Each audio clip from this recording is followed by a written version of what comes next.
Rogers Cadenhead is a domain hoarder. Do you know what a domain hoarder does? Here's the way they make their living. They register thousands of website domains that don't currently belong to anybody, and then they sell those website domains to people who want them one day in the future. Like they might have registered tlc.org and sold it to us years ago, except we thought of it first. Well, Max Lucado tells a great true story that happened a few years ago to Mr. Cadenhead when he heard that the Vatican was about to elect a new pope. Rogers Cadenhead jumped into action and he quickly registered a ton of domains with every possible pope name that he could imagine, and he hit the jackpot. He guessed the right one. And so the Vatican came knocking, called him up, said, His Holiness would like to know, would you be willing to sell it for such and such amount of money? And they actually offered him thousands of dollars. But it turned out Rogers Cadenhead is himself a Catholic. And he thought, well, I don't really know if it feels right to sell this domain name to the Vatican. I don't want any money.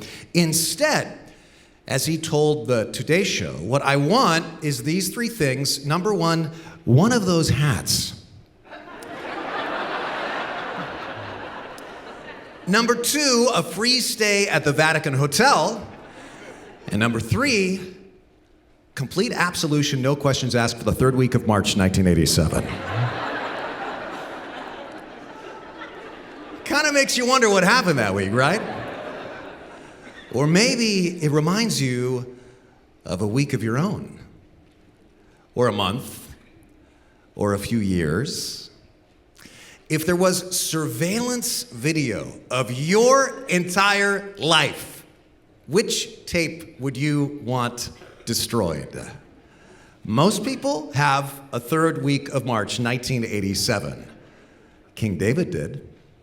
And that's the episode we look at today. Grab your message notes. We are in 2 Samuel chapters 11 and 12 today as we continue our series on King David in the Bible. If you're just joining us, we wrote a book that ties into it. We have small group videos and daily devotionals. You can access all those on YouTube. Today, really, we are in one of the most famous stories in the Bible, David and Bathsheba, but I want to be very careful today. I want to strike the right note with this story, and that takes some doing. Let me explain it this way. Probably the greatest playwright in the history of the English language is William Shakespeare, right? Best known for his tragedies like Hamlet and Macbeth. To this day, most scriptwriters for plays or movies or TV shows, they cannot pull off what Shakespeare did seemingly so easily.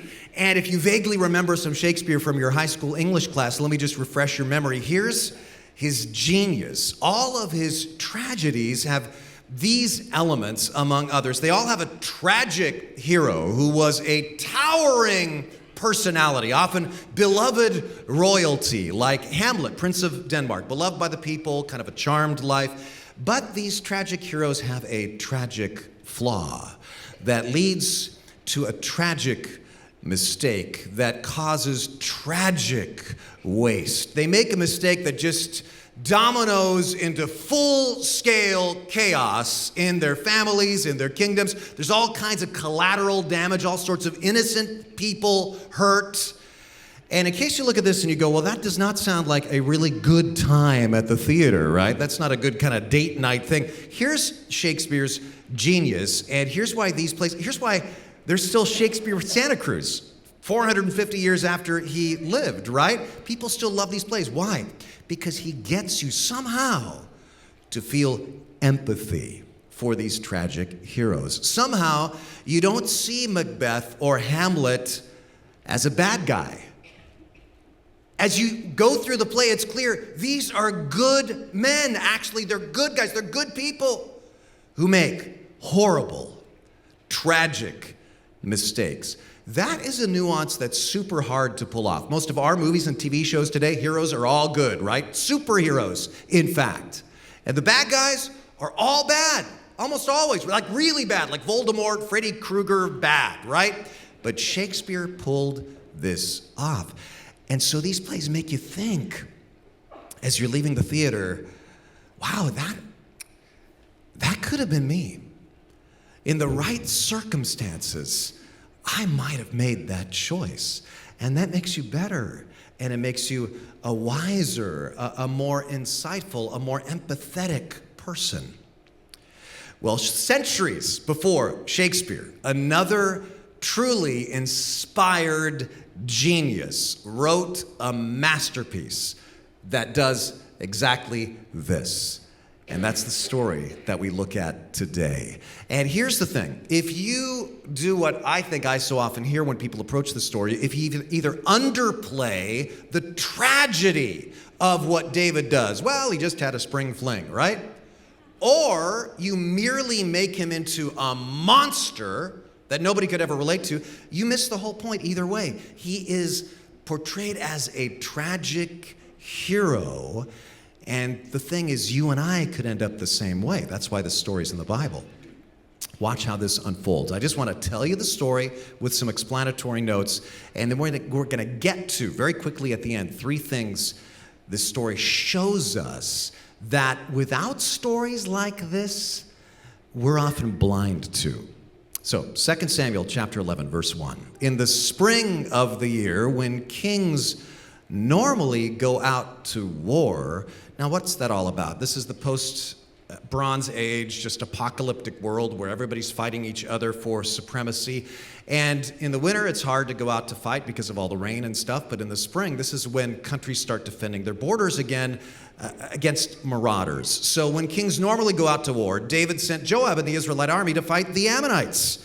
And these were constant harassers of Israel's borders. The Israelite army constantly had to fight back against the Ammonites.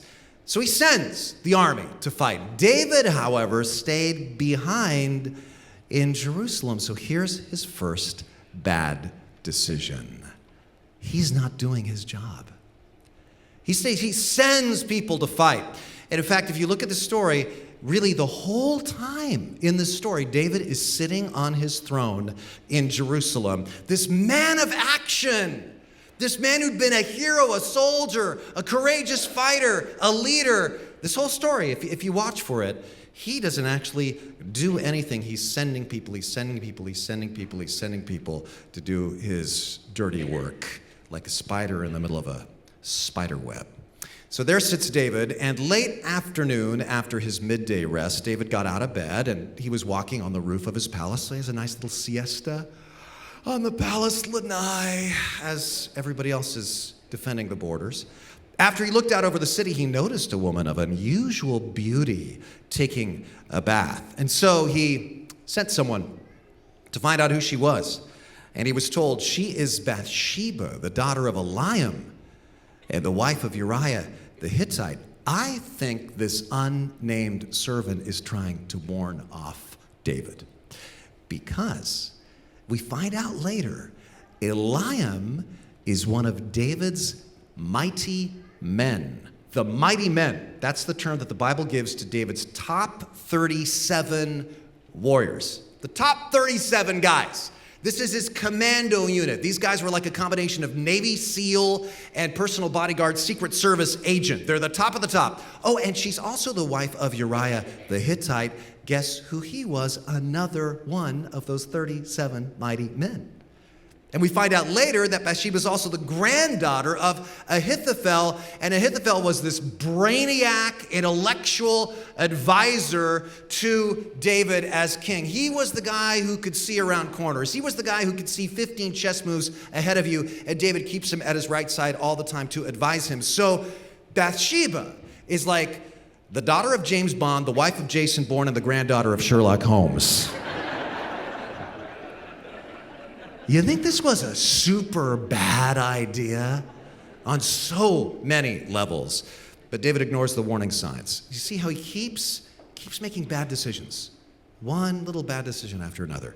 Then David sent messengers to get her. And when she came to the palace, he slept with her. She had just completed the purification rites after having her menstrual period.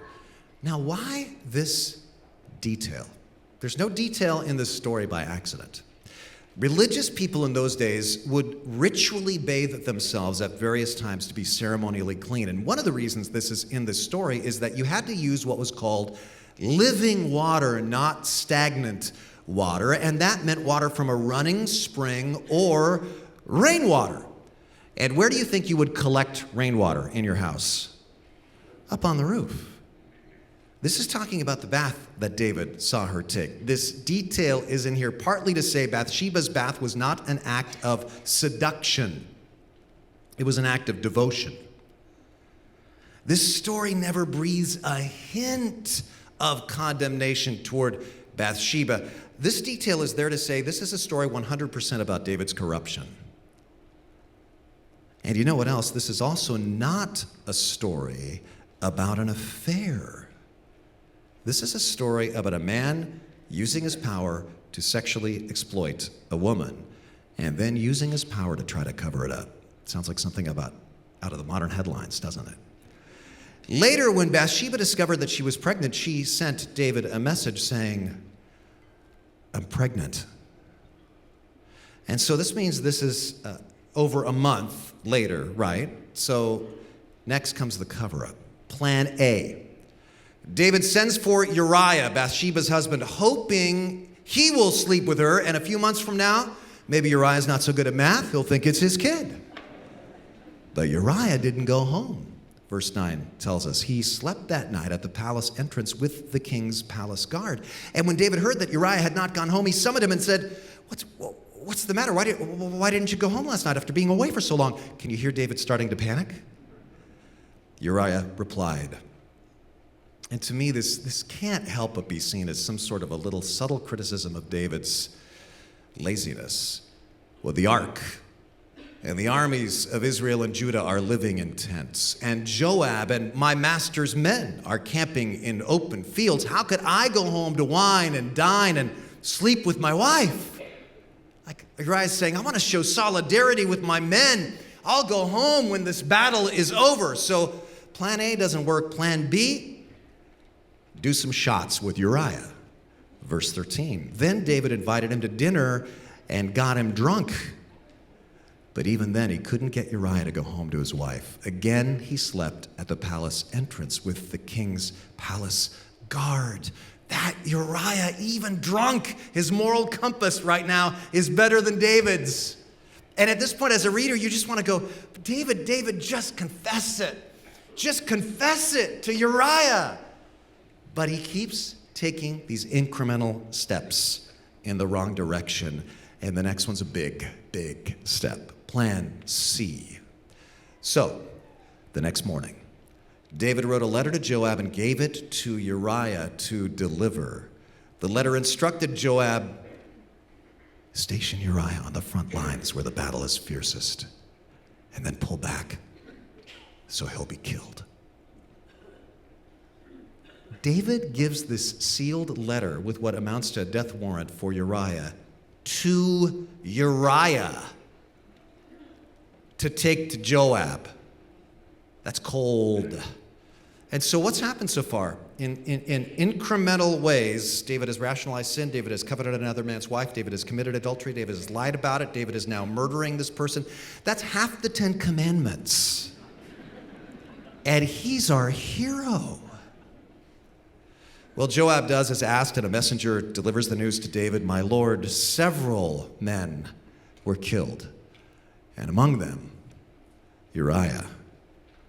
And look at David's response. Well, tell Joab not to be discouraged. The sword devours this one today, that one tomorrow. Fight harder next time, conquer the city. Clearly, he's being portrayed here as, this is a guy he's emotionally not in touch. This is not a leader who is leading the nation in a time of mourning for a loss on the battlefield. This sounds like a guy at a Pop Warner football game at halftime going, go team, go, fight, fight, fight. So out of touch, so shallow. Verse 26, when Uriah's wife heard that her husband was dead, she mourned for him. And after the time of mourning was over, David had her brought to his house, and she became his wife and bore him a son. Now, from the outside, he's probably going, it's cool. Nobody knows. It's all fine.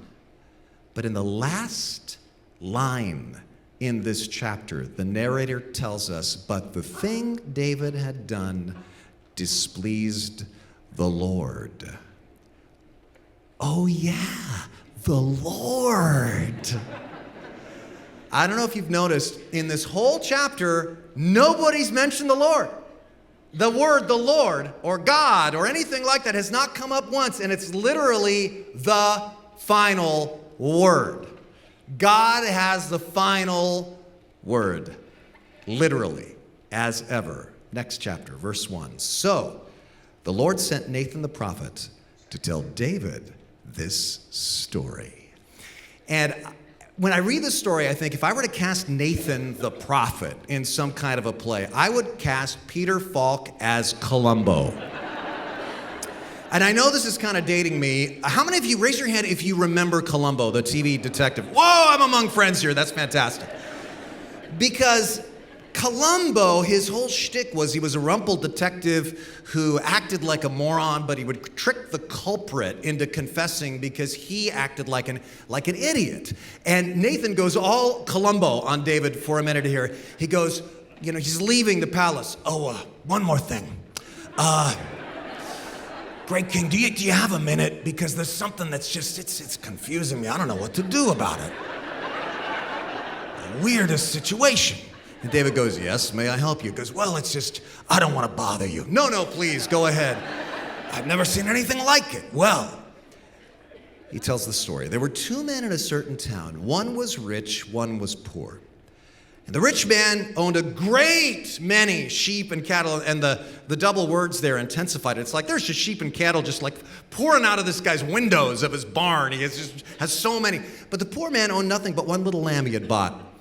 And Nathan's like, and here's the weird thing, kid. I've never seen anything like this before. He raised that little lamb, and it grew up with his children. It ate from the man's own plate, and it drank from his cup. He cuddled it in his arms like a baby daughter. And so he's treating this lamb like a beloved pet. And then one day, a guest arrived at the home of the rich man. But instead of killing an animal from his own flock or herd, he took the poor man's lamb. And he killed it. And he prepared it for his guest. I was thinking if you were remaking this today, it would be like the rich guy sends his earpiece-wearing, black Armani-suited muscle in a black Hummer onto this poor guy's property to steal and cook and eat his puppy. That's what's happening here. And David was furious. What? As surely as the Lord lives, he vowed, any man who would do such a thing deserves to die. And he must repay 4 lambs to the poor man for the one he's stolen for having no pity. It's funny to me, he gets so upset that he gets the order wrong. Have you noticed that? He deserves to die, and then he's got to repay this guy. He's just out of control. And then Nathan drops the act, and he says to David, you are that man. And David goes, oh. And Nathan goes on. The Lord, the God of Israel, says, I anointed you king of Israel. I saved you from the power of Saul. I gave you your master's house and his wives and the kingdoms of Israel and Judah. Anointed, gave you, saved you. This is a deliberate echo here of 2 Samuel chapter 7, which we saw last weekend. Do you remember that? Where God reminds David of all of his grace to him. It's a repetition of those same points. What he's saying is, oh, David, do you remember how you handled it when I said no to you? And you listened to my litany of all my blessings toward you, and you focused on blessings and gratitude, and that's how you got through that. David, if you had only stayed in that place of gratitude, but you didn't.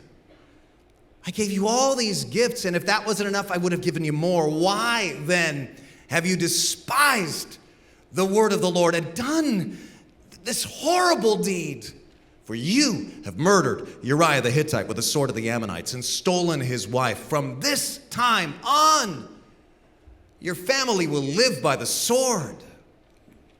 And Nathan goes on about all the consequences, more on that later. And then in verse 13, then David confessed to Nathan, I have sinned against the Lord. What a story. To be continued next weekend. But first, a question. Why is this story in the Bible? There's a UC Berkeley professor, world expert on biblical Hebrew, Robert Alter, and he says there's really nothing like this story in ancient literature. He says if you look at all the other ancient kingdoms that were around at this time, and they're telling these legends, these myths about their founding and the great heroes who founded them, they never go, oh, and let me tell you about this horrible, terrible deed that he did that the gods had to punish them for. It's always a hagiography. It's always like glorifying the founder. Even today, if you're being onboarded at some company that you work for, and they're playing you the video that you've got to watch about the company's founding so that you can understand the company, the corporate, story, they always glorify the founder. They never say, oh, and then the founder did something like super bad that we got sued for $1 billion for, but then he got better later. That never happens. So why is this in the Bible? What's the point? Well, the author actually gives you a hint, I think. Follow me here. Why did Nathan tell David that story? David, I need your advice. Why did he go about it that way? To disarm David, right? To lower his defenses so that he can sneak his point in. Because here's the thing, my biggest obstacle and your biggest obstacle to true righteousness is my own self-righteousness, right? It's always so easy to see the evil others do, and it's so easy to excuse my own. Somebody else does something wrong. It's all their fault, idiots. I do something wrong. Well, it's my environment or my job or my family of origin or my ex.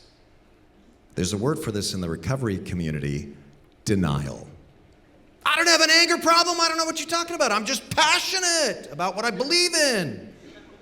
I don't have a communication problem. Other people just misunderstand me all the time. It's not me, it's you. And in fact, you may be experiencing this right now going, man, do I know someone else who really needs to hear this message, right? Gotcha. And so Nathan tells this story to elicit from David a reaction of condemnation, and then he turns the tables, you are that man. Well, do you see this is just genius? Do you see what the author's doing to you and me? We are being told the story of David and Bathsheba, and we can't help but be just disgusted. But then the author tells you this little story within a story to tip you off. You are that man. That's the key phrase to understanding the spiritual point to this story. You are that man.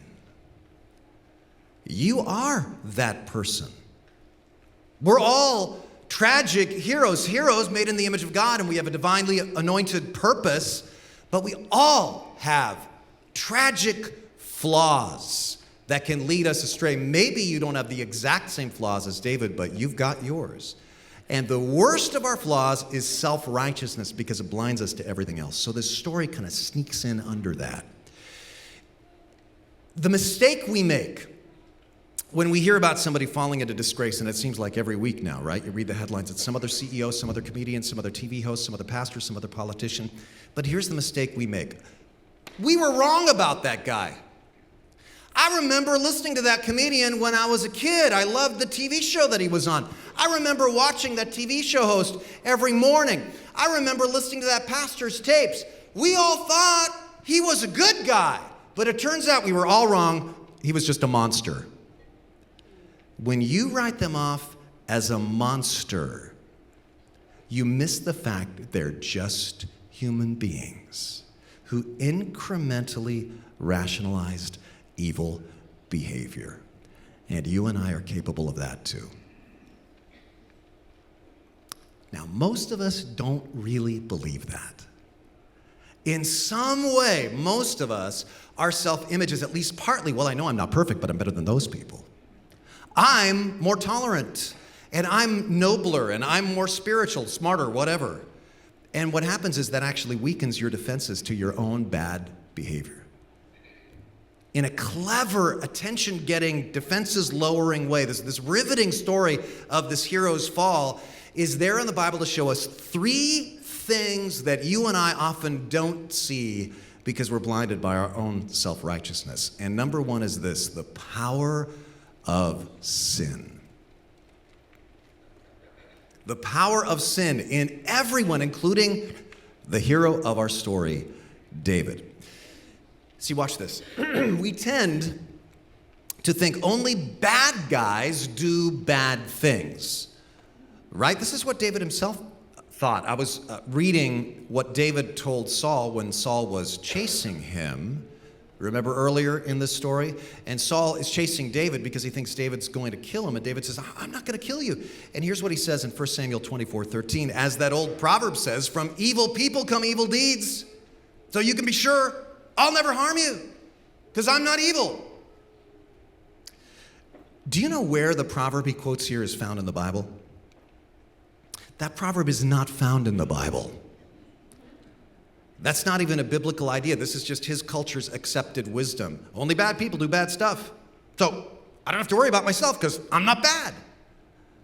And our culture is exactly the same. We tend to put people in either one of two camps: black hats or white hats.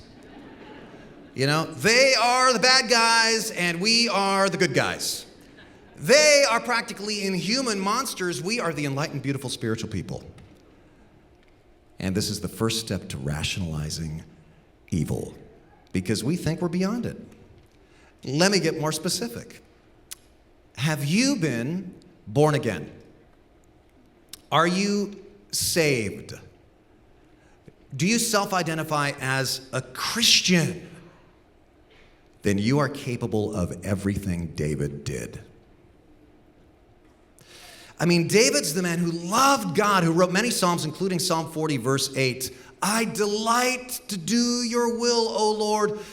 Your law is written on my heart. The man who wrote that and meant that did all of this.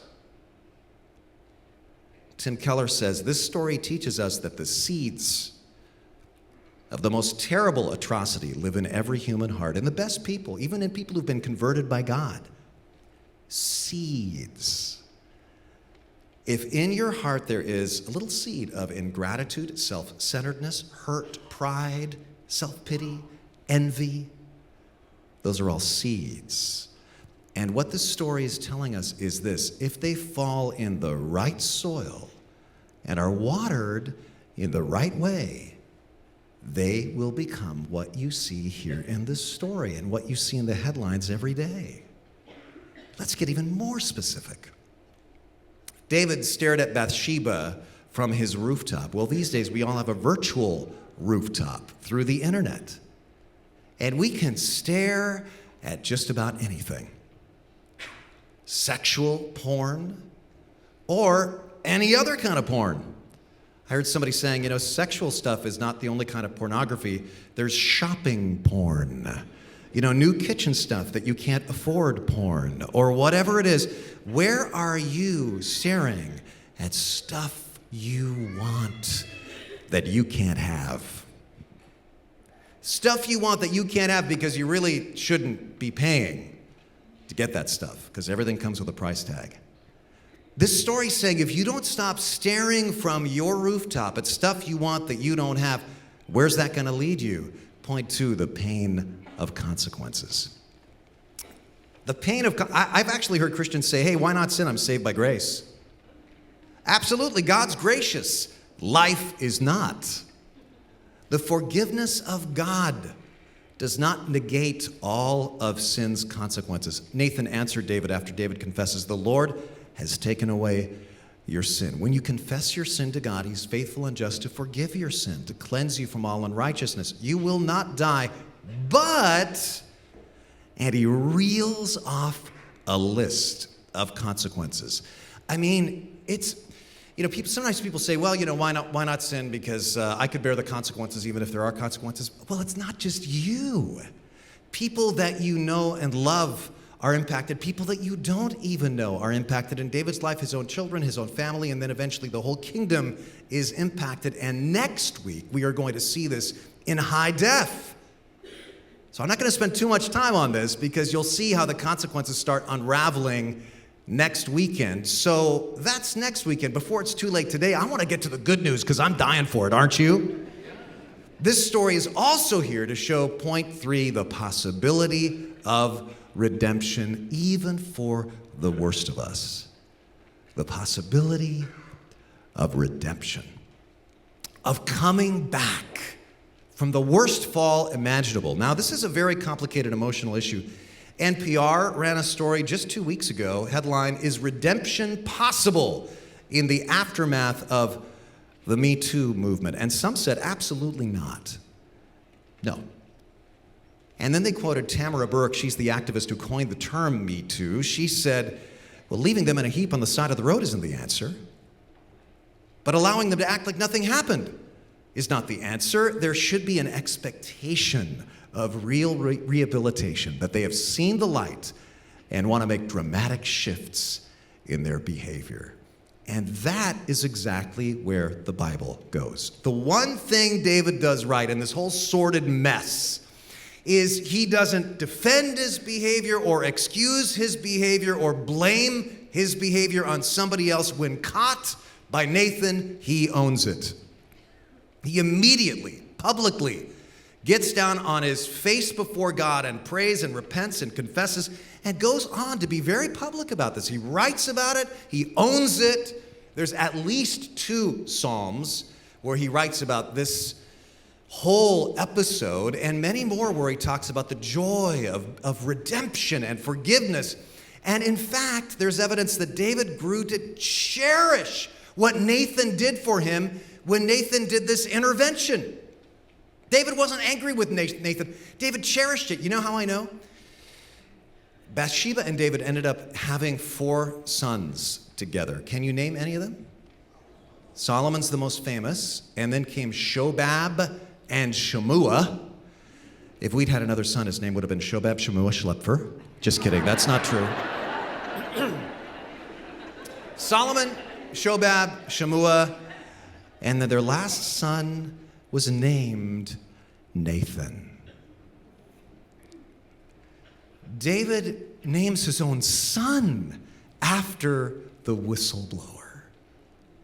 And this showed me that what David got to was, it was embarrassing, but it saved my life and it saved so many lives. Though there were consequences, God was able to bring redemption and new life and new purpose because I was confronted and because I was given the gift, the opportunity to publicly repent. And David writes about it so much. I want to encourage you specifically to look at Psalm 51. I encourage you to read all of it. But as we close, let's just look quickly at just 3 verses here. David says, "Have mercy on me, O God. Have mercy, because I promise I'll never do it again. Because I promise I'm a changed man." No. Have mercy because of your unfailing love. Because of my new moral determination, because of my vow to be a better boy, because I will do so many good things in the future, they will outweigh all my bad things. No, because of your great compassion. Just because you're a compassionate God. I don't earn this at all. Please blot out the stain of my sin. The mistake so many of us make, and I don't want you to make this mistake leaving a message like this. The mistake we make when we're aware of our sin is we focus on our sin. Kind of out damn spot, to get back to Shakespeare, right? Instead, what David says is, no, there is a blot, there is a stain, but I'm not going to focus on my sin or even my efforts to stop sinning. I'm going to focus on God and His mercy, and then knowing I am clean before Him, I am free without shame to confess and to make amends. And that brings me to verse 17. It's not in your notes, but I want to skip there for a second. He says, the sacrifice you desire is what, the blood of lambs and goats at the temple? No, broken spirit. He's saying, God, all you need from us is our brokenness. And that's just a 3,000-year-old way of saying hitting bottom. Just saying, God, I need you. I can't do this anymore. And then skip back to verse 10. Create in me a clean heart. Create in me. What David is saying, this is so beautiful, don't miss this, is he's saying, I can't do this, God. I need the creator God who spun the galaxies into existence to create something new in me out of nothing. That's what you do. I need a new creation, not just my moral exertion, because I'm powerless to change. It's got to be a miracle. And do you see, if you feel hopeless, I don't want you to leave feeling hopeless. I don't want you to leave feeling ashamed. I don't want you to leave feeling guilty. And you're going, but I've tried to change. Do you see, this is where your hope comes from. This is our only hope, and this is our great hope, that when we finally hit bottom, that when we're finally broken, that we realize what it takes is a new creation. God creates something new in me, and God says, that's what I've been waiting for. You don't have to leave feeling ashamed. You don't have to leave feeling broken. You can leave going, I can be redeemed. My future's not going to look like my past, because God will create something beautiful, even out of this chaos. You're going to see it happen in David's life. Believe it or not, even following this, even someone like David can change. Now, do I wish that to prove that point David had done something less horrible? Like, couldn't he have been guilty of like gratuitous jaywalking in Jerusalem or something? I wish. But I think the vividness of this story is in the Bible to say no one is ever beyond redemption. Not David, and not you. And you know, I know that every Saturday night there's a group of men that watches this at Soledad in the prison there. And I know that every week there's a group of women that watches these sermons at the Blaine Street facility. And I want to say, you are not beyond redemption, no matter what you have done. This is the point of this story in the Bible. None of us. You know, the Bible says when Jesus died, he was crucified with two criminals. Remember the story? And actually, the word used to describe them implies that these guys were quite bad. Like they were probably bandits who ambushed innocent people and beat them up and stole their stuff and maybe even killed some of them. And one of them, true to form, just mocks Jesus until he dies. But the other guy says, Jesus, remember me when you come into your kingdom. And Jesus says, truly I tell you, today you will be with me in paradise. Wait, God's mercy extends at the last moment of life to a man who had lived a whole life like that? Yes. And if that thought makes you uncomfortable, you are that man.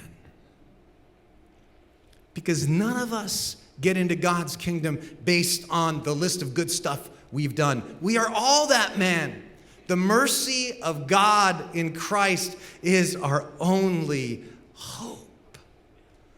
So if you ever feel beyond hope, it is time today to bring to God your third week of March, 1987, and leave it there. You know, I put a responsive reading in your message notes, and I'm also going to put this on screen. And I'd like us to close the message today a little bit differently. For our prayer, let's read together words that David wrote after this episode. These are taken from about 3 different psalms. And then Elizabeth and the band are going to come on stage and sing a song that our worship team wrote based on David's words. in Psalm 51. So I want to invite you to take this time to own your own stuff and say, I'm broken, God. I need you. So I'm going to read the leader part, and then we'll all read the people part together. Make this your prayer. Have mercy on us, O God, according to your unfailing love. According to your great compassion, blot out our transgressions. Wash away all our iniquities. Cleanse us from our sin. Create in us a pure heart, O God. Renew a steadfast spirit within us. Restore to us the joy of your salvation, and grant us a willing spirit to sustain us. And we will praise you, Lord. Among the nations, we will sing of you among the people, for great is your love. It reaches to the heavens. Your faithfulness reaches to the skies. We cry aloud to the Lord. We lift up our voices to the Lord for mercy. When our spirit grows faint within us, it is you who watches over our way. And let's say this all together. Our sacrifice, O God, is a broken spirit, a broken and contrite heart. You, God, will not despise. And now let David's words from Psalm 51 wash over you in this song.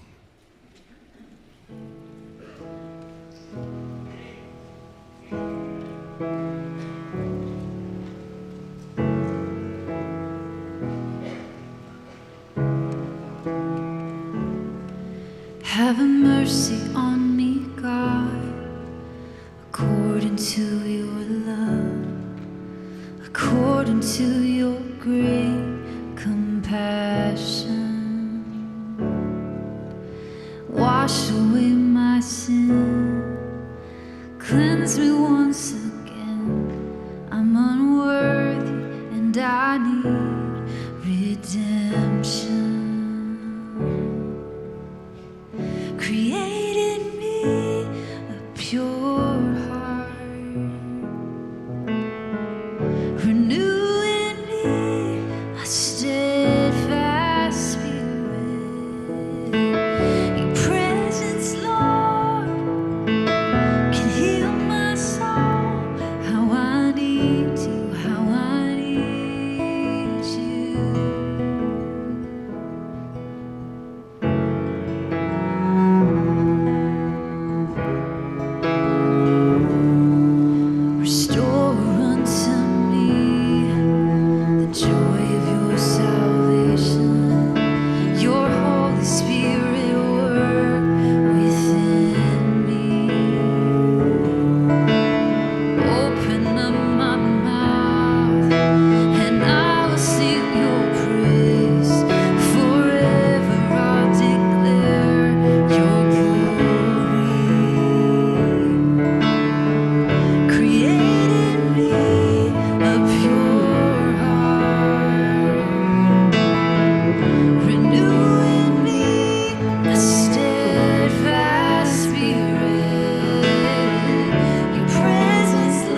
created me a pure heart. Renew in me a steadfast spirit. Your presence, Lord, can heal my soul. How I need you, how I need you. How I need you, how I